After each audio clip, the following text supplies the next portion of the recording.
సరిగ్గా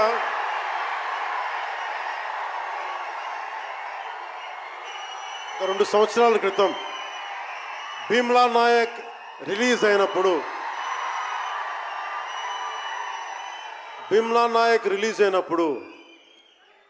అందరి సినిమాలు 100లో ఉంటే పవన్ కళ్యాణ్ సినిమాలు 10 రూపాయలు 15 రూపాయలతో చేశారు.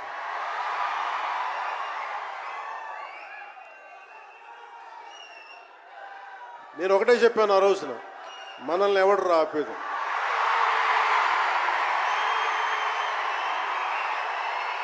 This is not about money. This is not about finance. This is not about records.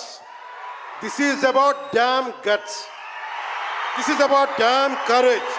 This is about damn tenacity. We are here. We will stand by. We will serve justice.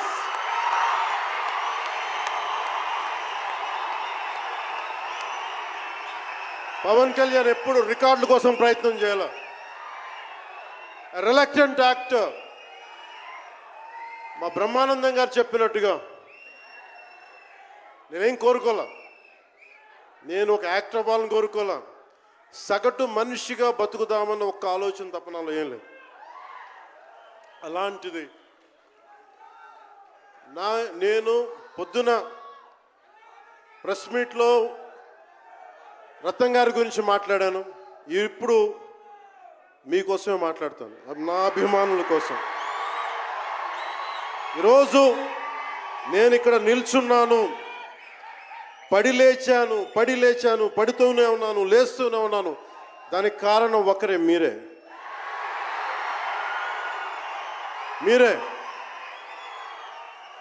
పడిపోయినా, కింద పడ్డా, లేచినా, ఉన్నా, అన్నా నీ వెంట మేము ఉన్నామని. నా దగ్గర ఏమన్నా ఆయుధాలు ఉంటాయా? నా దగ్గర ఏమన్నా గుండాలు ఉంటారా? నా దగ్గర ఎవరు లేరు, గుండెల్లో ఉండే మీరు తప్ప.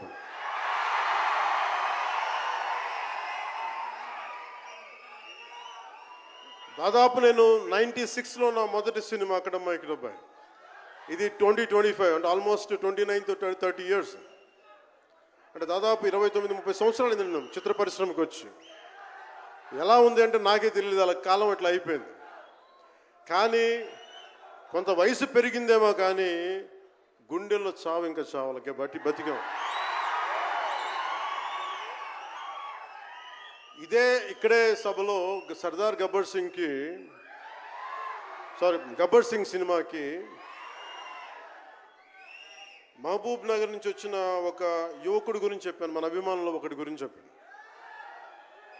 అన్నా నువ్వేమి ఇవ్వదు, ఒక హిట్ ఇవ్వన్నా చాలని. ఆ రోజు నేను భగవంతుని కోరుకున్నాను, నా అభిమానుల కోసం, నా కోసం కాదు కానీ ఒక హిట్ ఉంటే బాగుంటుంది అని కోరుకున్నాను. అది హరీష్ శంకర్ గబ్బర్ సింగ్ వల్ల తిరిగి వచ్చింది. కానీ ఈ సినిమా చాలా డిఫికల్ట్ టైమ్స్లో చేశాను. ఇది సినిమాల మీద టెక్నీషియన్గా నేను ఉండి ఒక నిమిషం సినిమాలు కష్టంగా ఉండి, ఒక సినిమా చేయడం ఎంత కష్టమో, సినిమా చేయడం చాలా చాలా కష్టం. నేను మీతో పంచుకోదలుచుకున్నాను ఈ రోజున. మీకు సంబంధించి నేను మొదటి సినిమా నుంచి ఇప్పుడు దాకా జానీ సినిమా నేను చేసినప్పుడు అది ఫెయిల్ అయితే, ఆ సినిమా ఫ్లాప్ అయితే ఎలా ఉంది అంటే ఆ రోజు నా పరిస్థితి, వరుసగా హిట్లు కొట్టి కూడా ఒక్క సినిమా ఫ్లాప్ అయితే అందరూ మీరు వదలలేదు. నేను మీ గురించి ఎప్పుడు మాట్లాడతాను అంటే ధనం మూలం మిదం జగత్ అంటాం. అంటే అన్ని బంధాలు, కార్ల్ మార్క్స్ చెప్పిన అన్ని బంధాలు ఆర్థిక బంధాలని సినిమా పరిశ్రమలో మరింత బలంగా తెలుస్తాయి. నా రెమ్యునరేషన్ ఇచ్చేసాను అని నా దగ్గర అంతమించి డబ్బులు లేవు. కానీ ఆ రోజు నుంచి ఈ రోజు దాకా ఒకటైతే మార్పు జరిగింది. నేను చిత్ర పరిశ్రమ హిట్స్, ఫ్లాప్స్ ఇవన్నీ వదిలేసి నేను ఒకటే నమ్మాను, నా అభిమానులు నాకున్నారు, నన్ను ప్రేమించేవాళ్ళు ఉన్నారు. డబ్బుకి ఎప్పుడు నేను ప్రాధాన్యత ఇవ్వాలి. నేను ఇచ్చింది బంధాలకు నేను ప్రాముఖ్యత ఇచ్చాను. మనిషి నుంచి మనిషి బంధం. నా గుండె నుంచి మీ గుండెకి 2 గుండెల దూరం అంతే. నేను ఏమి కోరుకోలే, చాలా కష్టాల్లో ఈ సినిమా చేశాం. పేరుంది, ప్రధానమంత్రి గారి దగ్గర నుంచి అందరు తెలుసు, కానీ దానివల్ల డబ్బులు రావు. మనకి డబ్బులు వచ్చే సినిమానే రావాలి. కానీ సినిమాని ఎలా చేస్తాం? మిమ్మల్ని రంజింపజేయాలి, మిమ్మల్ని ఆనందింపజేయాలి. మనకి ఖుషీ లాంటి సినిమా తీసిన ఏం రత్నం గారు ఎప్పుడో 2017లో ఎప్పుడో సినిమా వచ్చి మీరందరూ తిడతా ఉంటారు కదా నన్ను, ఎంతసేపు రీమేకులు చేస్తావు అని. కరెక్ట్, ఏం చేయమంటారు చెప్పండి? మనకెవరు పెద్ద పెద్ద దర్శకులు లేరు. మన కింద నుంచి వచ్చిన వాళ్ళం. మనకి ఒక్క నిమిషం,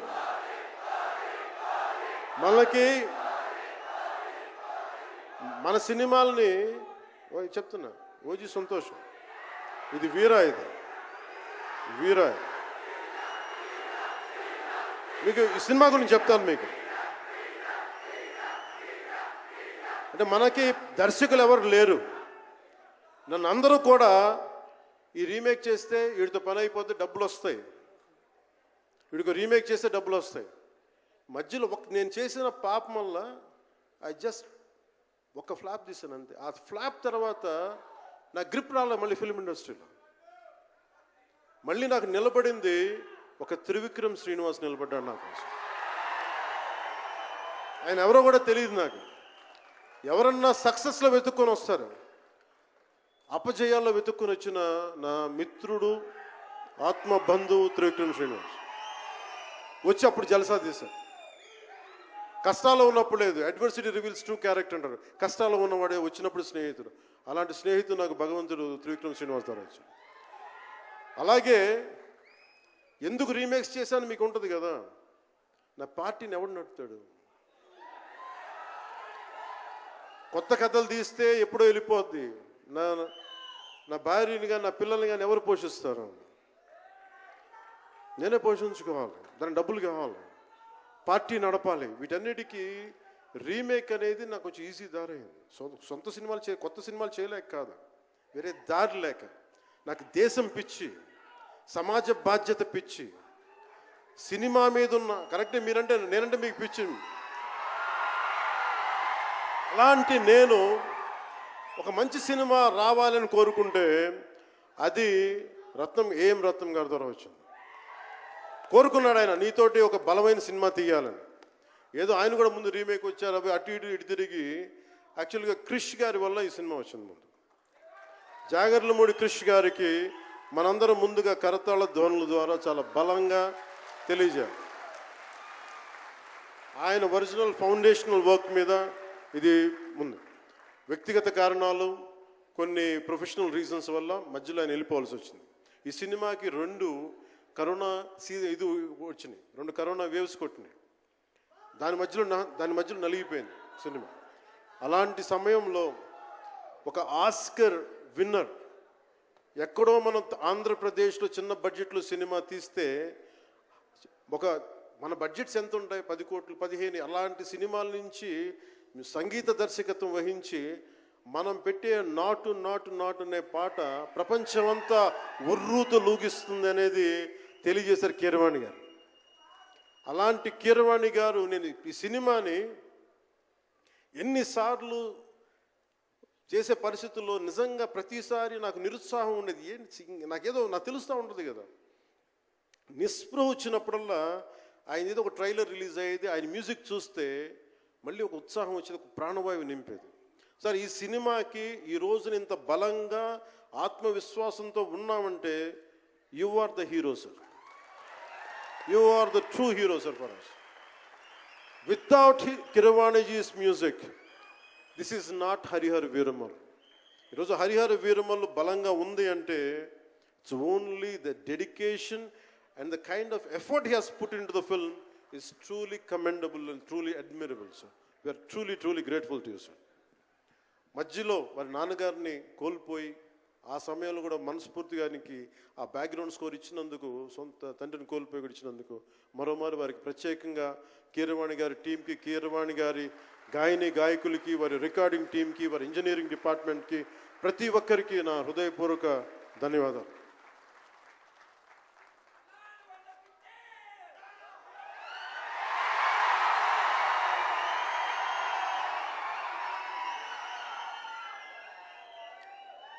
ఈ సినిమాని టెక్నీషియన్స్ గురించి అందరితో మాట్లాడి then will talk about cinema.